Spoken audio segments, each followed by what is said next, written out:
Temos a honra agora de chamar ao palco o capitão Simon Pelletier.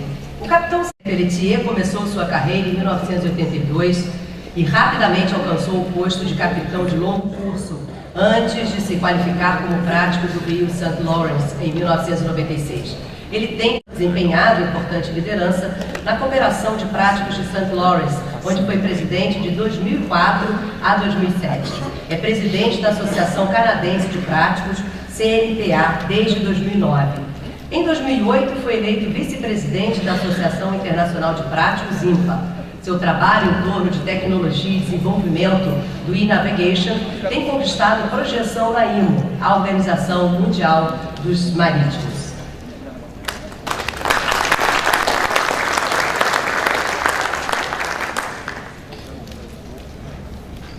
Well, thank you for that kind introduction, and good afternoon to all. I thought I could also mention my age, like some of the speakers did yesterday. But the only problem I have, however, with this idea is if I want to be consistent with their age relative to mine, I'll have to declare that I'm not born yet. So it's a troubling concept anyway. All right, so I'm very delighted to once again be with my friends and colleagues from Conapra, and to have the honor to have the opportunity to share some thoughts on pilotage and technology with such a distinguished group representing virtually all sectors of the maritime transportation community here in Brazil and throughout Latin America. I'd like to congratulate Conapra for convening this conference on pilotage and for involving so many maritime stakeholders. Pilotage is of the utmost importance for safety, but in the final analysis, safety is a shared responsibility, and it cannot be achieved without all stakeholders in the shipping industry and pilots working together. I am sure this meeting will only deepen the lines of communication, trust, and the sense of fraternity that is necessary for all of us to keep maritime transportation safe. I have been asked to speak generally about technology and the future of pilotage. This is a fascinating topic and also a very important one. For the past several years, I have spent a great deal of time both in Canada and internationally discussing this very subject. Ultimately, it is at the root of almost every review of navigational practices currently underway, whether led by the Canadian Coast Guard, the International Maritime Organization, the International Association of Lighthouse Authorities, or various government bodies and agencies around the world. As President of the Canadian Marine Pilots Association and also being the Vice President of the International Marine Pilots Association, who is responsible to ensure that the association fully participate in IMO's deliberation on the subject of e-navigation, I have had many occasions to discuss technology in the context of navigation and pilotage. I am happy to share with you today some of my thoughts on this subject. Well, clearly, technology plays a central role in our lives. It is everywhere. It permeates virtually everything that we do. The speed at which technological advances are made has never been greater than today. And in all likelihood, this acceleration in technological innovation will only continue. We use technology to extend our abilities. We use technology to facilitate and increase production. to communicate more easily, to travel faster, or to carry more goods over longer distances, and more safely and efficiently. But, as I just said, we use technology to extend our abilities, not to replace them. In my view, this means that the human element, people, remain the single most important component of any technological system. So let me start by answering the big question first. Will pilots be replaced by technology? In a word, no. At some point I was tempted to stop my presentation here and call it finished. But I think it deserved a longer answer. I will quote a very wise man, Justice Yves Bernier, who wrote a report for the government of Canada 45 years ago. This report remains the basis for the Canadian pilotage system to this day. He said, and I quote, "Pilots with more knowledge than they have today will be required to handle larger and faster ships expeditiously, since all instruments and aids to navigation will only be as good as those who use them." I believe these words are as true today as they were back then in 1968. Technology has always played an important role in the safe navigation of marine traffic. Today, that role is more sophisticated and more important than ever. But navigational technology, electronic charts, PPUs, which are portable pilot units, radars, vessel traffic management systems, advanced weather buoys, can only perform its role properly when used to complement, validate, and add to the expertise and judgment of those duly qualified pilots with conducts of vessel in their respective districts.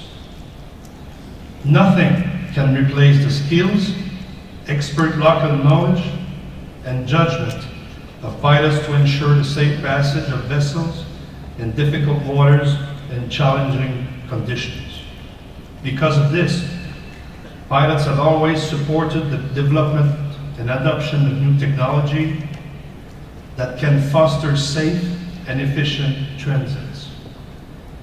Pilots welcome every useful and practical technological innovation available. This is the reason we are actively engaged in the implementation of e-navigation, particularly at the international level through IMO. E-navigation has become something of a worldwide phenomenon. It has a rather precise meaning, and we should not lose sight of that definition. Let me remind you what it is. It is the harmonized collection, integration, exchange, presentation, and analysis of maritime information on board and ashore by electronic means. What IMO is doing, and in fact what has been done in many jurisdictions around the world, is developing and implementing strategies that will put in place fully integrated and comprehensive electronic navigational systems based on the latest technology available and flexible enough to change when warranted. The International Navigation Initiative is well known. IMO has developed and approved a strategy and an implementation plan which is expected to be adopted next year. The key components of the strategy are: 1, a statement of user needs to better understand the requirements of both shore-based and onboard users. 2nd, an analysis of existing system architecture to better appreciate the scope of the currently available technologies.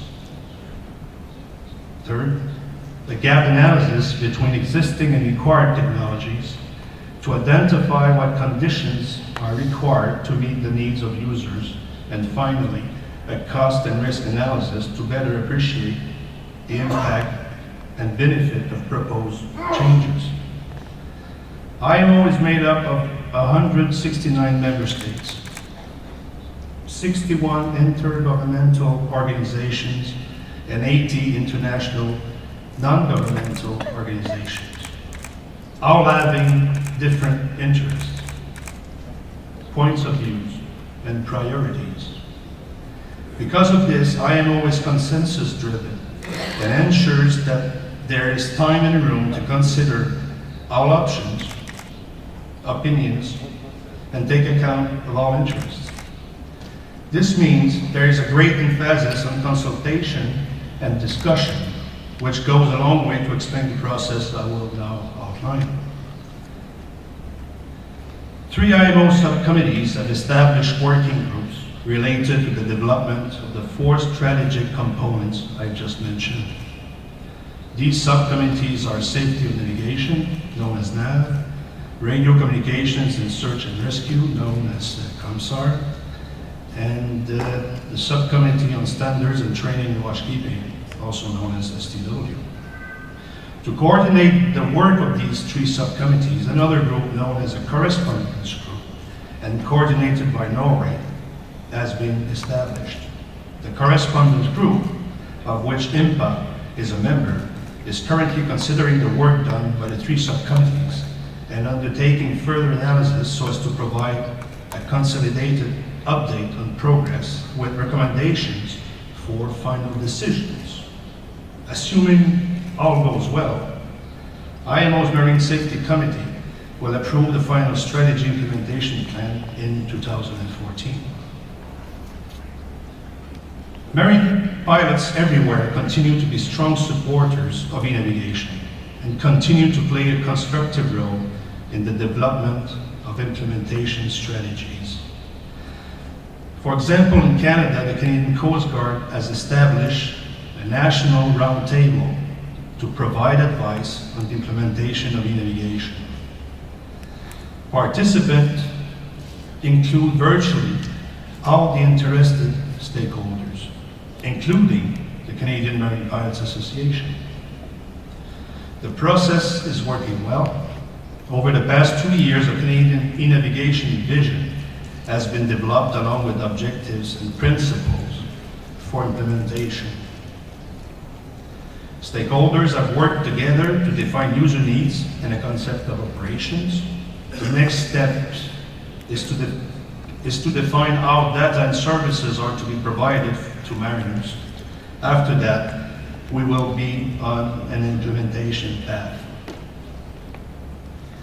In doing so, the goal of Canadian pilots is the same as has been articulated in IMPA's formal position statement on e-navigation, which contains 3 basic principles. The first principle is the predominance of the human element. E-navigation must reflect the fact that mariners are the most critical factor in safe navigation. This means that the expert human element on the bridge must be at the center of decision making. The second principle, meeting the needs of the bridge team and the pilot.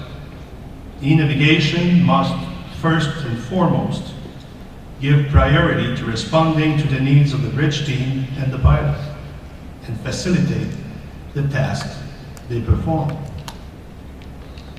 The third principle, looking out the window, remains essential. E-navigation must recognize the value of obtaining information through other means.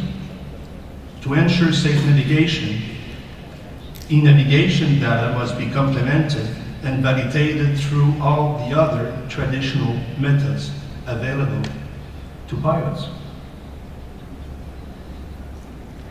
In compulsory pilotage areas, the presence on the bridge of a licensed pilots who are free from commercial pressure, to exercise the expert professional judgment remains the best guarantee for safe navigation and the best protection possible for the environment and the public interest.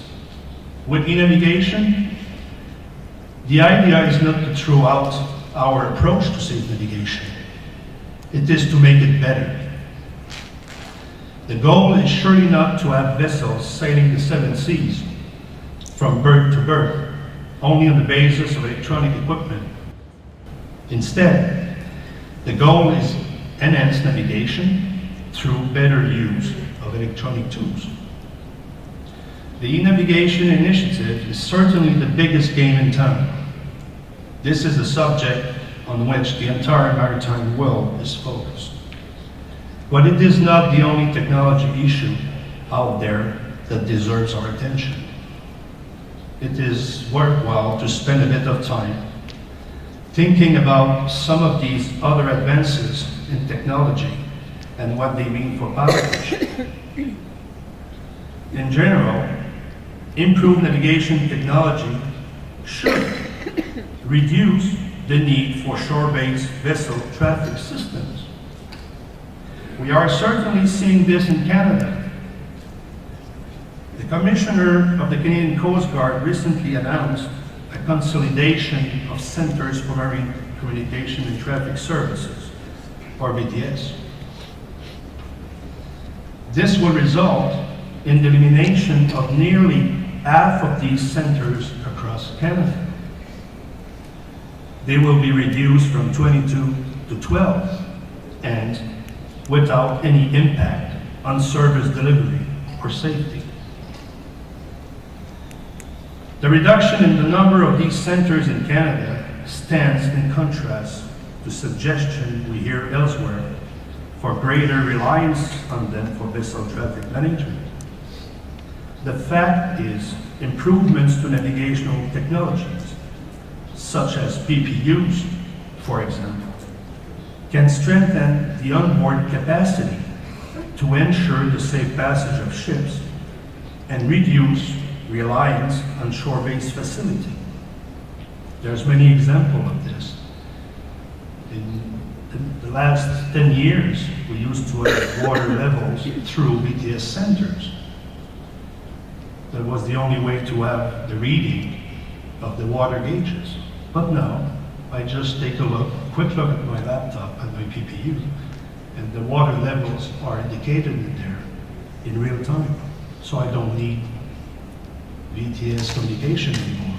And there's other many examples like this, that VTS becomes less needed, let's put it this way. Another example of technology used for purposes related to pilotage is the role of simulators as a training tool. We heard a lot about that this morning. As stipulated in IMO's Resolution 8960, which deals with the training, certification, and operational procedures for marine pilots. As most of you know, these computer-generated but highly realistic simulations of navigation are of enormous value in the training necessary to qualify individuals for pilot licenses, for example. They are also invaluable for the advanced training of licensed pilots in new technologies and procedures. Many pilot groups around the world now own and operate simulation centers. This is certainly the case in Canada, but I also have in mind pilot groups in the United States, Germany, and France, among others. Pilot being at the cutting edge of simulation technology is a great example of how the expert knowledge of local waters plays a meaningful role in getting the most value out of the technology advance, in the best interest of both the public and industry. I believe that, so far, we have only tapped the surface that this technology represents for our profession.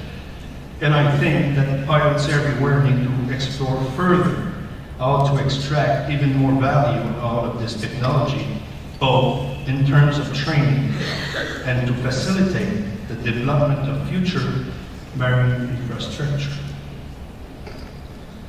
My final thoughts on pilotage and the future of navigational technology is about process. You have heard me discuss the role that pilots are playing in IMO and in Canada regarding navigation initiatives.